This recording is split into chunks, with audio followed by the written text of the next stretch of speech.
सभी शिक्षक नेताओं एमएलसी को मैं आभार व्यक्त करना चाहता हूं, क्योंकि मैं 1,72,000 परिवार के दर्द को अगर इस पृथ्वी पर किसी ने सुना है फोन पे, तो उत्तर प्रदेश प्राथमिक शिक्षा मित्र संघ का विधिक सलाहकार होने के नाते मैंने सुना है। एक शिक्षा मित्र अगर मेरे पास तिलक मार्ग सुप्रीम कोर्ट में आया और मेरे गाड़ी में जब मैं जा रहा था हाई कोर्ट बैठा, तो फपक फपक रोने लगा, और वो भी रोने लगा, मैं भी रोने लगा। लेकिन अब मुझे टारगेट किया जाएगा। पूरा लोग जो है लगे हुए हैं काम करने के लिए। गूगल फॉर्म दिया गया था, उसको समय कम दिया गया है, डेट बढ़ गई है, तो उसे बढ़ाया जाए। माननीय कोर्ट कुछ भी निर्देश दे सकती है प्राकृतिक न्याय और इंड ऑफ जस्टिस करने के लिए। साथियों नमस्कार। एक लंबे समय से चली आ रही लड़ाई 69,000 सहायक शिक्षक भर्ती और 72,800 वाली भर्ती जो कि 2011 से चली आ रही है, और अभी तक उसका कोई निष्कर्ष नहीं निकल कर आ पाया है। जो व्यक्ति इस पूरी लड़ाई को लड़ रहे हैं अदालत में, गौरव यादव हमारे साथ हैं और एक अच्छी खबर भी लेकर आए हैं आज। अच्छी खबर उत्तर प्रदेश के सहायक शिक्षकों के लिए है। क्या है अच्छी खबर, इसके बारे में उनसे बात करेंगे। पहले अच्छी खबर से ही शुरुआत कर लेते हैं। सर, आते ही आपने बताया कि एक सहायक शिक्षकों के लिए एक अच्छी खबर है। क्या है वो अच्छी खबर? योगी आदित्यनाथ क्या सौगात दिया है उन्होंने? देखिए, सहायक शिक्षक थे, लेकिन वो सहायक शिक्षक से शिक्षा मित्र बन गए थे और उनको बहुत ही न्यूनतम वेतन 10,000 रुपया प्रति महीना मिलता था, जबकि उसी के साथ पढ़ाने वाले अध्यापकों को 70 और प्रिंसिपल से मिलाकर उनको 1,00,000 रुपया मिलता था। तो तमाम बातों को होते हुए भी मैं आज पूरे खुले मन से, खुले मस्तिष्क से उत्तर प्रदेश के प्रत्येक शिक्षा मित्र, उसके परिवार, उसके स्वजन, उसके नाते रिश्तेदारों की तरफ से महंत योगी आदित्यनाथ मुख्यमंत्री उत्तर प्रदेश को बहुत बहुत धन्यवाद और आभार व्यक्त करता हूं कि आपने लोकवाणी को सुना और लोक कल्याण का काम आपने किया, और आपने 10,000 जो वेतन था प्रति माह उसको 18,000 किया। इसके लिए मैं पूरे माननीय नरेंद्र मोदी जी को, उनके साथ उत्तर प्रदेश मतलब मिनिमम वेजेस में आ गए हो वो उत्तर प्रदेश के मुख्यमंत्री योगी आदित्यनाथ जी को, और बेसिक के मंत्री जो कल्याण सिंह के पोते हैं, उनके साथ साथ उन सभी शिक्षक नेताओं एमएलसी को मैं आभार व्यक्त करना चाहता हूं, क्योंकि मैं 1,72,000 परिवार के दर्द को अगर इस पृथ्वी पर किसी ने सुना है फोन पे, तो उत्तर प्रदेश प्राथमिक शिक्षा मित्र संघ का विधिक सलाहकार होने के नाते मैंने सुना है, उनके दर्द को सुना है। एक शिक्षा मित्र अगर मेरे पास तिलक मार्ग सुप्रीम कोर्ट में आया और मेरे गाड़ी में जब मैं जा रहा था हाई कोर्ट बैठा, तो फपक फपक रोने लगा, और वो भी रोने लगा, मैं भी रोने लगा। एआई का सबमिट था, इतना जाम कि हमें अपने Bengali market supreme high court पहुंचने में 2 घंटे लगे, और तब तक रोता रहा जब तक मैं जो एडिशनल बिल्डिंग नहीं बनी है सुप्रीम कोर्ट हाई कोर्ट में, उसके पार्किंग में गाड़ी पार्क नहीं कर पाया, उसको गेट पे छोड़ता नहीं गया लड़का को। आप समझ लिए, वो मुझसे कहा कि वकील साहब हम क्या करें, 10,000 रुपया है, इस महीने 5,000 रुपया मिला है, और मेरा नंबर 106 था, 103 नंबर वालों को नियुक्ति पत्र दे दिया गया, लेकिन मुझे नहीं दूंगा, मैं अपना खेत बेच दूंगा, मैं अपना वो, मैंने कहा नहीं तू कुछ। ये 72,825 में से थे। 25 में कह रहा था, वो शिक्षा मित्र था। तो जो ये भर्ती जो चल रही है 72,825 वाली का जो सुनवाई अभी थी जो है, उन लोगों ने इतना, इसमें जो लोग पैरोकार थे, साथ ही आपका अगर चैनल नहीं रहा होता तो मैं लोगों को मदद नहीं कर पाता। मैं नेशनल दस्तक और विशेष रूप से आप जैसे पत्रकारों को बहुत साधुवाद देता हूं कि लोकहित को, मुद्दों को आपने इतनी ऊंचाई तक उठाया, और मैं अपने संगठन की निंदा भी किया कि ये भर्ती जो चल रही है 72,825 वाली, उसमें शिक्षा मित्रों का भी भाग बचा है, सीट उसको करो। लेकिन आज मैं निंदा को प्रशंसा में बदल रहा हूँ कि आपने हर शिक्षा मित्र को दर्द को समझा और सरकार से सामंजस्य बढ़ाकर 18,000 रुपया करवा दिया। तो जो परेशानी थी, पेट्रोल नहीं भरा पाते थे, साइकिल नहीं खरीद कर पाते, लड़के की फीस नहीं दे पाते थे, अगर बढ़िया खाने का मन किया, मटर आ गई है, अर्ली मटर नहीं खा पाते थे, गोभी नहीं खा पाते थे, जब कहने से मतलब कुछ बेहतर स्थिति हो गई। जब हेला हेल सब कुछ हो जाता था, जब कोई नहीं पूछता था, तब शिक्षा मित्रों को वो चीज़ खाने को मिलता था। कहने का मतलब है कि आज योगी आदित्यनाथ जी ने ऐसा कर दिया कि समाज में जो चल रहा होगा उसके बराबरी तो नहीं कर सकता है, लेकिन एक सम्मानजनक स्थिति में आ सकता है। अगर ये वेतनमान 30,000 या 35,000 हो गया होता तो मैं निश्चित रूप से आज यहाँ कहने की स्थिति में होता कि योगी आदित्यनाथ जैसा पूरे दुनिया में कोई दूसरा मुख्यमंत्री नहीं होता। ये जनता का दर्द था। लेकिन सर 18,000 रुपए अगर सैलरी हो भी गई है तो मतलब ये बेसिक मिनिमम वेजेस में आ गए हैं। जी जी, वो है ना, मिनिमम वेजेस हो गया। लेकिन आप ऑब्वियसली ये ग्रेजुएट लोग होंगे। आप तो दिल्ली में रहने वाले हैं और यहाँ पे ऐसे ऐसे होटल हैं कनॉट प्लेस पे कि 2 लोग खाए, मैं ही गया था खाने के लिए, 3 लोग खाए थे तो 28,000 रुपये बिल आया था। क्वालिटी वाला होटल है जिसमें बहुत बड़े लोग आते हों, छोटा सा रेस्टोरेंट है। ललित होटल में चले जाइए, आपका हो जाएगा। ललित में उतने बड़े नहीं गए हम। हाँ। जो आपका जंतर मंतर पे है क्वालिटी, अच्छा जी, उस पे चले गए तो उसका आलम यह है कि 3 लोग खाए और 28,000 रुपया आया। और 1 लाख रुपया लेके चले जाए किसी माल में तो एक कैरी बैग में आपको सामान आएंगे, तो कोई महंगाई से उसकी तुलना नहीं है। हम भाजपा सरकार के और माननीय मुख्यमंत्री योगी आदित्यनाथ की उत्तर प्रदेश प्राथमिक शिक्षा मित्र संघ का विधिक सलाहकार होने के नाते मैं इसलिए प्रशंसा आज कर रहा हूँ कि बहुत दुश्वारियाँ थीं, लोग हताशाहित थे, आत्महत्या कर लिए। और मैंने बताया उस लड़के का जो है ओवरसीज नाम था, मिर्ज़ापुर से आया था वो लड़का, और मैंने कहा कि क्यों तुम आए? कहा साहब हमारा 106 नंबर था, मैं मेरिट में था, शिक्षा मित्र था, 103 नंबर को वाले को दे दिया गया, मुझे नहीं दिया गया, आज मैं याची बना हूँ। मैं इन आर्डर हूँ, जो लिस्ट निकली हुई, गूगल लिस्ट निकली या मान्य कोर्ट की लगा हुआ है, तो वो 2-3 बातें मिक्स ना हो जाए। मेरा कहने का मतलब है कि 72,825 की जो वैकेंसी थी, इनको भी, इनसे संबंधित लोगों को मैंने सूचना दिया। मेरे व्हाट्सएप को इन्होंने व्हाट्सएप क्या कर दिया, वो रिपोर्टिंग कर दिए, नहीं काम चला। उसके बाद मुझे सहारा लेना पड़ा, आपका लेना पड़ा, अपना खुद का मुझे गौरव यादव का एक यूट्यूब बनाना पड़ा। भाई हर छोटी बात करने के लिए आपके जैसे बड़े चैनल में नहीं आ सकता हूँ ना, तो वो करना पड़ा। तो जो ये लोकहित का काम होता है बहुत दुरूह होता है, बहुत कठिन होता है, सामाजिक काम बहुत कठिन होता है।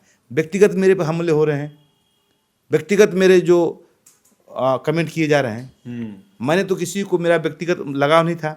मैं तो यही चाह रहा था जो प्रतिभावान लोग हैं, चाहे वो किसी के समुदाय को हों, यादव हो, मुसलमान हो, कोयरी हो, मौर्य हो, ब्राह्मण हो, पंडित हो, क्षत्रिय हो, मेरे मन में तो कोई ऐसी भावना नहीं थी कि मैं इनका काम करूंगा। मैंने तो सबके लिए कहा कि भाई जितने लोग छूट गए हैं वे सभी लोग आए, लेकिन अब मुझे टारगेट किया जाएगा, वो उसको भी हम झेलने के तैयार हैं। पूरा लोग जो है लगे हुए हैं काम करने के लिए। और मुझे फ़ख्र है कि जहाँ पे हमने जब कम आईए फाइल किया था और मैंने कहा था कि आपको जिसको पर विश्वास हो, जिस वकील पर विश्वास हो, उसको तुम जाकर कह लेना, लेकिन इसमें लड़ाई में आना। और लोग मेरी बातें माने। सारे लोग तो मेरे साथ नहीं आए, लेकिन मैं फिर भी उनकी आवाज़ बन रहा हूँ। अब उसके बाद क्या किया गया कि गूगल फॉर्म दे दिया गया। अब गूगल फॉर्म को आप समझते हैं, आप तो टेक्निकल आदमी हैं कि भाई ईमेल बना दिया था, उस पर एक एक्सेल में डाटा आपके पास कलेक्ट हो जाता है, लेकिन उसकी जुडिशियल सेंसिटिव नहीं है। वो तब तक नहीं है जब तक उसको नोडल अपने एफिडेविट पर दे कि हमने दिया, तब आपको कंसीडर किया जाएगा। अब उसकी संख्या इतनी ज़्यादा हो गई है, उसमें भी गलतियाँ हैं। तो मेरी अब एक और लड़ाई है कि ये जो गूगल फॉर्म दिया गया था उसको समय कम दिया गया है, डेट बढ़ गई है, तो उसे बढ़ाया जाए, एक बात। दूसरी बात जो आपने कहा कि 69,000 वाली जो आरक्षण में विसंगतियां हैं, जो संविधानविदों ने जो बनाया था, रिजर्वेशन की बात कही थी कि जो वीकर सेक्शन लोग हैं, चाहे सामान्य जाति में हो, चाहे पिछड़े में हो, चाहे अपना ST ST OBC माइनॉरिटी में हो, उनको देने की आवश्यकता है। अगर सरकार उसमें विसंगति कर रही है तो माननीय सर्वोच्च न्यायालय में जो मैडम ऐश्वर्या भाटी हैं, उन्होंने कहा कि आपके जो निर्देश हैं उस पर हम काम करें, और उसकी डेट जो है आपने लिखा अभी जो है कि 19 मार्च लग गई है। 19 मार्च लगी है। लेकिन फिर भी आप अपनी लड़ाई को मजबूत करने के लिए, मैंने आपसे कहा था, और मैं आपका आभारी हूँ कि मेरा व्हाट्सअप, मैंने आपका यहाँ पर नंबर बोल के चला गया था अपना वाला, जो मेरा बिजनेस वाला था। अगर एक नंबर रहा होता तो पता नहीं कितने लोगों का नुकसान हो जाता, क्योंकि डाटा मेरा बंद हो जाता था, मैं देख नहीं पाता था। अच्छा सर, मैं और उसमें होता था। ठीक है, हम जो जानना चाह रहे हैं कि 69,000 शिक्षक भर्तियों में अभी अपडेट क्या है? जैसे आज शायद एक डेट लगी थी। नहीं आज नहीं डेट लगी थी, डेट लगनी थी कल। हाँ, डेट कल लगनी थी, लेकिन वो डेट जो है एक्सटेंड हो गई है, वो एक्सटेंड हो गई है। तो 19 मार्च को लगनी है, 1 महीने बाद की हो एक गई। महीने की बात है। तो अब उसमें ये लोगों से कहना है कि जिन लोग आरक्षण से व्यथित हैं, व्यथित का मतलब अग्रीव्ड हैं, जिन लोगों का हित प्रभावित होता है, उन लोगों को भी आना चाहिए। क्योंकि अब माननीय कोर्ट में एक कुछ समय से यह ट्रेंड चला हुआ है कि अगर कोई आपके पक्ष में आदेश हो रहा है तो उसको करे को उन्हीं लोग को दिया जाए कि जो लोग इस न्यायिक प्रक्रिया के भाग रहे हों, चाहे आप वादी के रूप में हो, चाहे याची के रूप में हो, चाहे प्रतिवादी हो, तो उन्हीं को दे रही है। अब इसमें जो आपका केस 69,000 वाला है, इसमें राज्य सरकार आई है, स्टेट आई है, और उनके और लोग समर्थन कर रहे हैं जो है कि ये गलतियां हैं। हाई कोर्ट ने इनके पक्ष में दिया था। तो आप इसके प्रोसीडिंग के भाग बनिए। जो मैंने अपना व्हाट्सअप नंबर 9999262113 बताया था, जो भी लोग डाटा भेजें उसको एक बार दोबारा भेजकर हमारे ऑफिस से अपनी आईए नंबर ले लेंगे, तो मैं समझता हूं कि आपको लड़ाई में, आपको सहायक अध्यापक बनने का जो सपना है वो सफल होगा। अच्छा, मतलब जो कोर्ट अगर इन लोगों के हक में फैसला देती है तो ये उन्हीं को लाभ मिलेगा जो अदालत में केस लड़ रहे होंगे। ये चल रहा है, इसमें ये बड़ा पेच है कि अगर आप अदालत नहीं पहुंचेंगे तो कुछ नहीं होगा। और जो सामान्य लोग की जो अपनी सामान्य समझ है, वे लोग सोचते हैं कि सबका हो तो हमरो। ये सर्विस के केसेस होते हैं, उसमें पर कैप्टा होता है, सामान्य नियम नहीं पारित हो जाता है। पहले हो जाते थे कि भाई जो इसकी सिमिलर कर लीजिए, लेकिन अब से ट्रेंड ये आया हुआ है और सही भी है कि भाई जो आप सोए रहोगे न्यायालय आपको क्यों सुने। न्यायालय तो जो घंटा बजाता है बहुत पुराने समय, जो लड़ेगा वही ना आके जीतेगा, उसी को मिलता है। लेकिन जो सामान्य अंडरस्टैंडिंग होती है, जो लोग बहुत चतुर लोग होते हैं, और वही फिर ज़्यादा परेशान भी होते हैं। मैंने ये अनुभव किया है कि 72,825 में जो मेरिटोरियस लड़के हैं, एक्स्ट्रा मेरिटोरियस हैं, IAS मेंस लिख रहे हैं, इंटरव्यू दे रहे हैं, अपनी मेधा का दुरुपयोग किया और नहीं बन पाया अध्यापक। 15 साल से लोग कम अंक वाले कर रहे हैं, आज ज़्यादा अंक वाले इलाहाबाद, प्रयागराज, मुखर्जी नगर और कहाँ लोग जो है अभी पढ़ाई कर रहे हैं। लेकिन क्या समझाना चाहेंगे उन छात्रों को जो कानूनी लड़ाई से बचने की कोशिश करते हैं, या फिर कहते हैं कि ठीक है चलिए कोई तो लड़ रहा है, वो हमारे हिस्से का भी लड़ लेगा। अब देखिए यही होगा। आपकी बात इस केस में कहने के बाद एक लोक नेतृत्व में लड़ा गया, मैं नाम नहीं लूंगा उसका, वो कम अंक पार के आज सहायक अध्यापक है और नेता बड़ा है। और जो लोग लड़े उसके साथ ही थे, वे आज जो है याची बनने के लिए, आईए नंबर पाने के लिए, सिविल अपील पाने के लिए होता है। तो मैं ये कहना चाहूँगा और ज़रूर कहना चाहूँगा कि अपनी लड़ाई अपने हाथ रखना। किसी पे भरोसा करने पर लोग धोखा खाए हैं। इस केस में मुझे ये जानकारी मिला है। अच्छा, तो केस में ये भी जानकारी मिला है कि अगर उनके नेता लोग बता दिए होते कि भाई आपको 16 दिसंबर तक आपको ईमेल करना है, जिस प्रकार से वो लोग कैंप लगाकर इलाहाबाद, आजमगढ़, वाराणसी, पूरा पश्चिम, उत्तर, दक्षिण एक करके याची बनाए थे, उसी प्रकार से वो कैंप लगाकर लाउड स्पीकर गाड़ी में बांध कर बता दिए होते कि भाई 16 दिसंबर से पहले तक आपको ईमेल कर देना है, तो आज हम आपके सामने इंटरव्यू देने नहीं आते, हम कोई दूसरा केस करते रहते। सही बात है। आखिरी सवाल मैं इसमें लूँगा कि ये जो पूरा प्रक्रिया फिलहाल के लिए चल रही है, उसमें अगली तारीख पर क्या उम्मीदें हैं कि किस तरफ केस जा सकता है? देखिए, ये प्रिडिक्शन का केस नहीं होता है।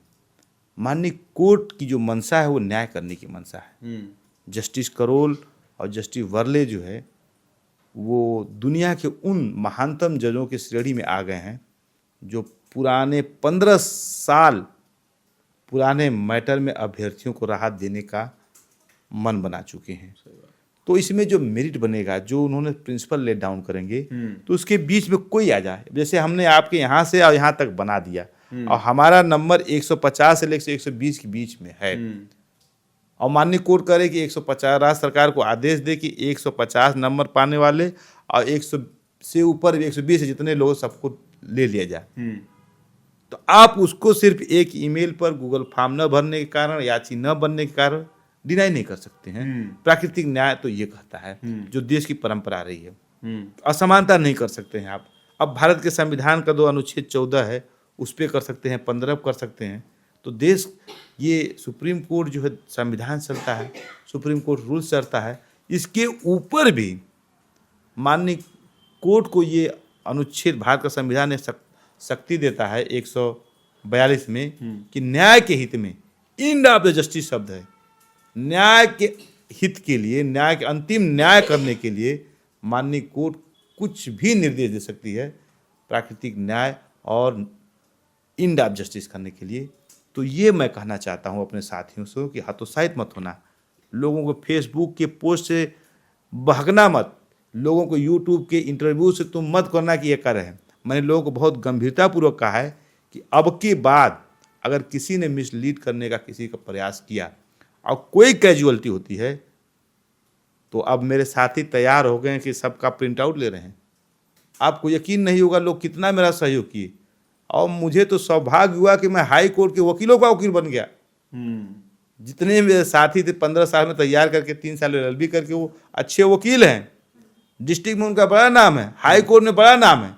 लेकिन सरकारी नौकरी का जो मोह होता है ना, आप कहीं चले जाइए, ठीक बात है जी, वो बिल्कुल ठीक वकील साहब लोग हमसे कहे, हमने कहा भाई क्या करना, मैं तो वकील बोल रहा हूँ। अरे तो हमने कहा ठीक है वकील बोल रहे हैं वकील साहब, तो जो हमने निर्धारित किया वो कीजिए। और बड़ी खुशी मन से वो सब अपने लोगों की इतनी मदद किए, इतनी मदद किए कि इतनी बड़ी लड़ाई को वकीलों ने सरल बना दिया।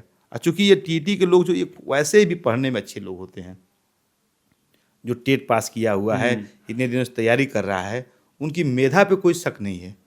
तो ये काम करने में मज़ा आया, आनंद आया। अब उसी में लोग क्या होते हैं कि कुछ कर देते हैं कि पहले हमारे ही वकील जाके बोलेंगे। अब कभी ऐसा हुआ है क्या कि माननीय कोर्ट सिर्फ एक ही वकील सुनेगी? अरे भाई, जिसको मैं रिप्रेजेंट कर रहा हूँ, मैं तुम्हारे पास नहीं वकील हूँ, लेकिन मैंने पहली बार आपके यहाँ कहा, माननीय सर्वोच्च न्यायालय से कहा कि आपके हक की लड़ाई जो है यहाँ पे है, आपको आना चाहिए। और लोगों माने, जहाँ थोड़ी आइए थी आज 286 आइए पड़ गई हैं। आप समझ सकते हो कितने लोग आ चुके हैं। तो आपको डरने की आवश्यकता नहीं है।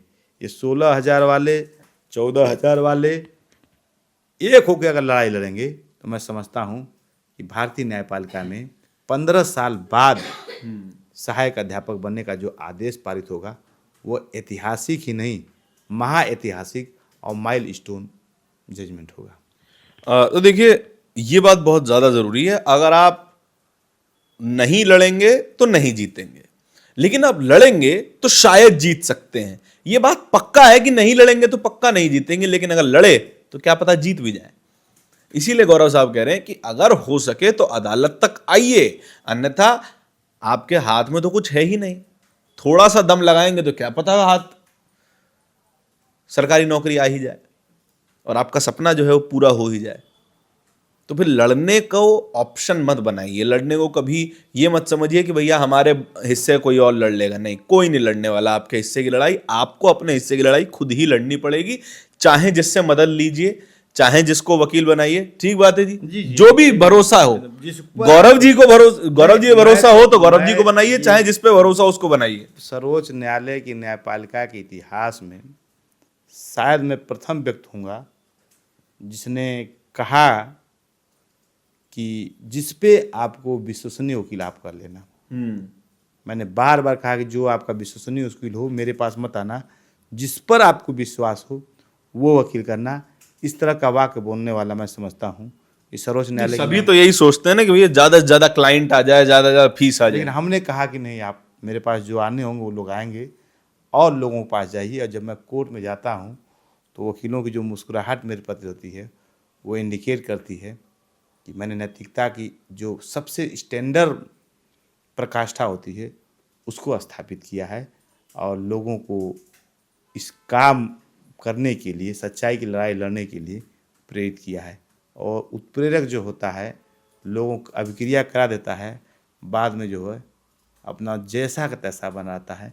मैं यही चाहता हूँ कि ये जो सहायक भर्ती है उसमें मेरिटोरियस लोग आएँ, चाहे वो मेरे क्लाइंट हों चाहे न हो। अगर इस तरह का काम होता है प्रतिभा का चयन का, तो मुझे बहुत खुशी होगी।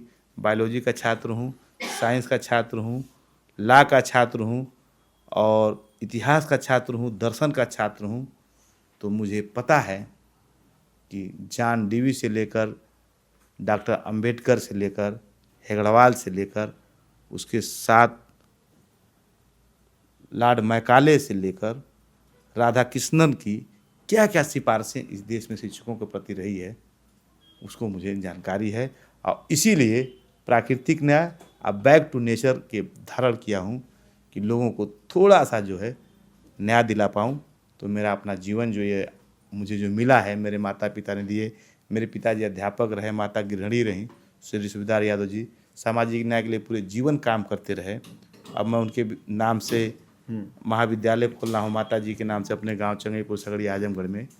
तो ये आप लोग का आशीर्वाद रहेगा। उससे पहले मैं ये काम पुण्य काम करके आया था 18 फरवरी को, और उसके बाद से आपका केस किया है। तो सब आदमी की मंशा होती है कि जीवन में एक कोई अच्छा काम करके जाया जाए, ताकि आने वाली पीढ़ियाँ याद रखें। इससे पहले हम क्यों कह रहे हैं जस्टिस करोल को कि आपको महानतम जजों की श्रेणी में क्यों आ गए हैं? क्योंकि हमने जजमेंट पूरा पढ़ा है, एवार का एग्जामिनेशन देते हैं। तो एथिक्स के साथ जो मॉरलिटी होती है और देश का जो कानून होता है, उसके ऊपर, उससे और ऊपर जो है, जो प्रिंसिपल लेट डाउन करने का काम करने जा रही है कोर्ट, मैं समझता हूँ कि ये अच्छा है। तो मुझे खुशी हुई कि इस केस में हम भी कुछ लोगों को जागरूक कर पाए और अपना पक्ष रखें। तो इस पूरी बातचीत के बारे में आपके क्या विचार हैं, कमेंट सेक्शन में बताइएगा जरूर। कैमरे के पीछे मेरे साथी तौहीद के साथ मैं धारण, बहुत बहुत शुक्रिया। दस्तक की आपसे गुजारिश है कि अगर इसको बचाना चाहते हैं तो नेशनल दस्तक को सब्सक्राइब करने के लिए रेड कलर के सब्सक्राइब बटन को दबाएं, फिर बेल आइकन की घंटी दबाएं। नेशनल दस्तक को बचाने के लिए बहुत जरूरी है कि हर खबर को शेयर करें, लाइक करें, कमेंट जरूर करें।